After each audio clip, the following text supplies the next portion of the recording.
Atau kadang-kadang kita mengambil rezeki yang bukan hak kita. Tapi saya yakin di sini nggak ada. Kadang-kadang di tempat lain, Pak, di kelurahan. Kalau di Pemko nggak ada, ini ceritanya di kelurahan. Kadang-kadang la ilaha illallah, ngurus sesuatu, 2 minggu nggak kelar-kelar. Kapan kelarnya? Ketika ada subsidi. Pak, ini mau terima kasih ya, 200.000, langsung kelar. Ngurus KTP kadang-kadang di kecamatan, nggak kelar-kelar. Ketika dikasih sekian baru kelar. Ini namanya mengambil rezeki yang bukan milik kita. Menurut Bapak Ibu, hukumnya halal, haram, atau haram? Jadi jawabannya ragu saya.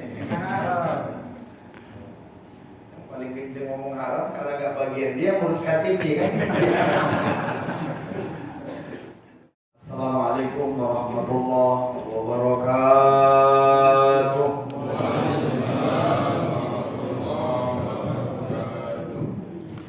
Alhamdulillah wa kafa, wassalatu wassalamu ala sayyidina Mustafa wa ala alihi ahli sidiki wa tuqa, amma ba'du.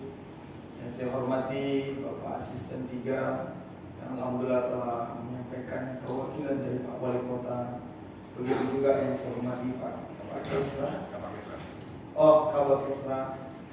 Ya Bapak Ibu, nggak ada apa namanya, nggak ada alamatnya. Saya pun nggak ada juga Pak Ustadz, itu nggak ada. Begitu juga yang saya hormati semua aparat pemerintahan yang ada di Pemko Kota Dumai ini. Mudah-mudahan semua kita yang bekerja melayani rakyat, Allah berikan kekuatan, dan mudah-mudahan ini jadi ladang amal untuk kemudian Allah masukkan kita ke dalam surga. Amin. Bapak Ibu jamaah rahimakumullah, karena saya sering ceramah menyampaikan sesuatu sesuai dengan orang yang saya ceramahi. Khatimun nas ala quduri uqulihim. Ceramahlah di depan orang sesuai siapa yang ingin diceramahi. Baru-baru ini saya diundang oleh Bu Siti Nurbaya, Menteri Kehutanan, yang saya ceritakan tentang monyet banyak pindah ke kota. Sedangkan orang kota banyak jadi itu dia Pak.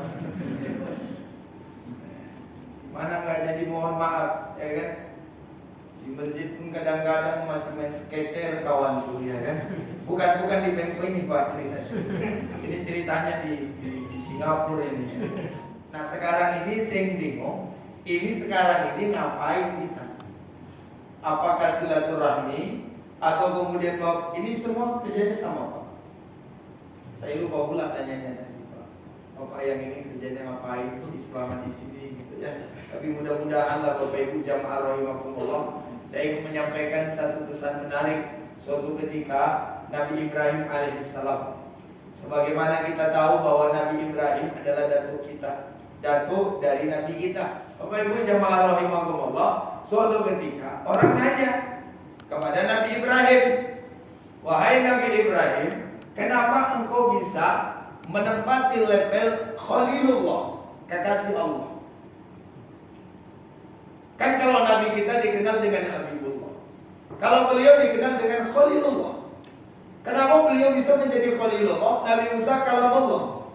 Beliau menyebutkan ada setidaknya 3 yang menjadikan beliau orang yang dekat dengan Allah.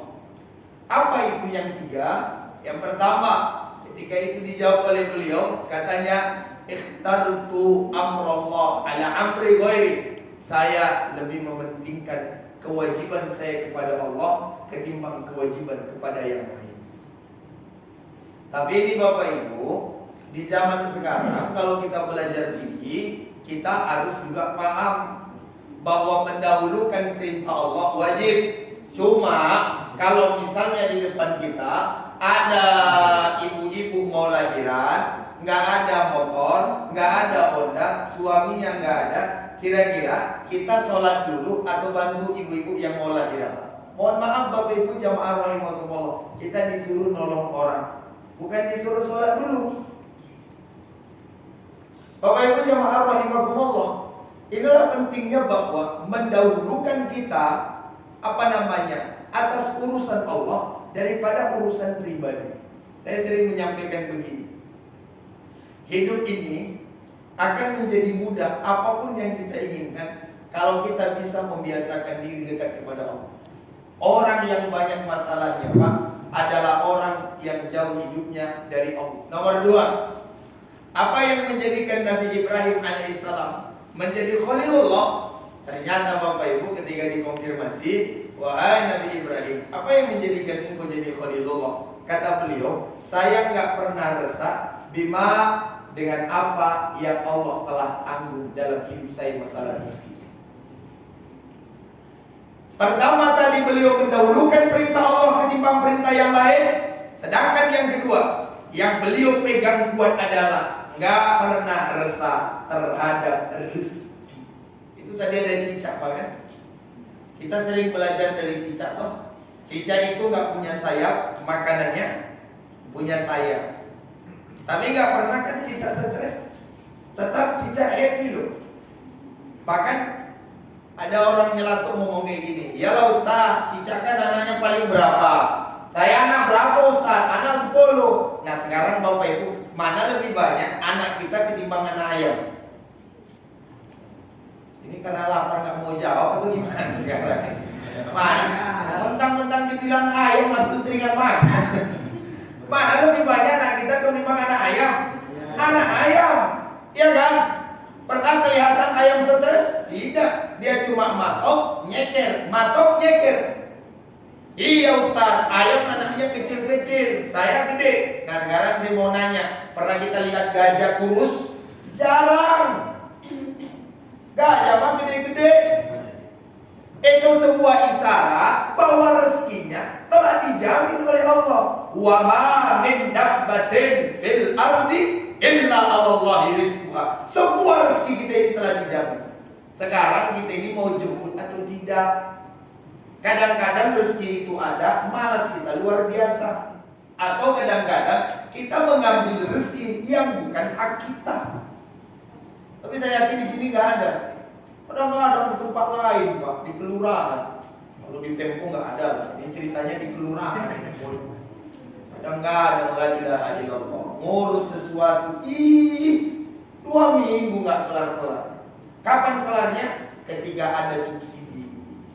Pak, ini mau terima kasih ya, 200.000, langsung kelar. Ngurus KTP kadang-kadang di kecamatan, nggak kelar-kelar. Ketika dikasih sekian baru kelar. Ini namanya mengambil rezeki yang bukan milik kita. Menurut Bapak Ibu, hukumnya halal, halal, haram atau haram? Jadi jawabannya ragu saya. Yang paling kenceng ngomong haram karena gak bagian dia ngurus KTP kan.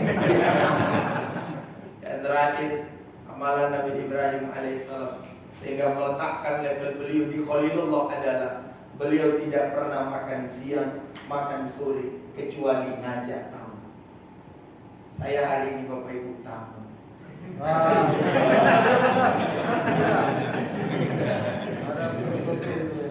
Dan belum makan, jujur belum makan. Ini kalau Bapak Ibu ingin mendapatkan level yang terakhir, silakan kami yang hadir ini diajak makan. Kalau ingin dapat, kalau tidak ya nggak jadi masalah. Ceramah ini nggak ada gunanya. Saya punya kitab namanya Nasu'il Iman, ditulis oleh Syekh Nawawi Al-Bantani, tebal 80 halaman. Ada 10 bab, itu penulisnya meninggal tahun 1314 Hijriah. Ada sebuah riwayat saya baca Bapak Ibu.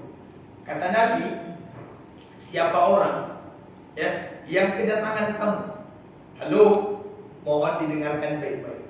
Siapa orang yang kedatangan tamu, lalu tamu ini dia kasih makanan, dia kasih minuman, makan dan dia kasih minum sampai hausnya hilang, rasa laparnya hilang. Pertama, kecuali Allah akan haramkan jasadnya disentuh api neraka. Hadis yang kedua saya baca, orang yang memberikan makan kepada tamu, iya kan? Memberikan makan kepada tamu, maka Allah Subhanahu wa taala akan menjauhkannya dari neraka sejauh sab'ah handakin. Para ulama ketika itu, para sahabat bertanya, "Ya Rasul, apa itu handak? Apa itu handak?" Maka Rasul menyebutkan bahwa handak itu adalah 700 tahun perjalanan Allah jauhkan dari neraka. Saya Bapak Ibu, demi Allah, semenjak saya baca hadis ini, siapapun tamu yang datang ke rumah saya paksa makan, saya paksa minum. Gak boleh pergi dari rumah saya kecuali dia harus makan dan minum. Kalau Bapak Ibu gak percaya, silakan datang ke Pekanbaru. Cuma harus ingat, syarat bertamu harus membawa oleh. Bapak Ibu jamaah rahimakumullah, inilah 3 yang meletakkan level Nabi Ibrahim menjadi kekasih Allah. Pertama, beliau memilih urusan Allah ketimbang urusan yang lain. Yang kedua, beliau tidak pernah resah terhadap rezeki.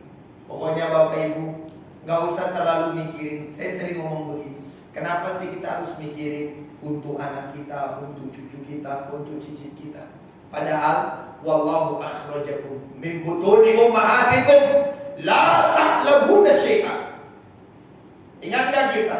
Allah yang mengeluarkan kita dari perut ibu kita. La ta'lamuna syai'a, enggak bawa sesuatu. Enggak ada tulisan kesranya, enggak ada tulisan penkodumenya, enggak ada tulisan PNS-nya, enggak ada tulisan namanya. La ta'lamuna syai'a. Enggak bawa sesuatu, enggak ada sertifikat rumah, enggak ada sertifikat mobil, enggak ada BPKB mobil.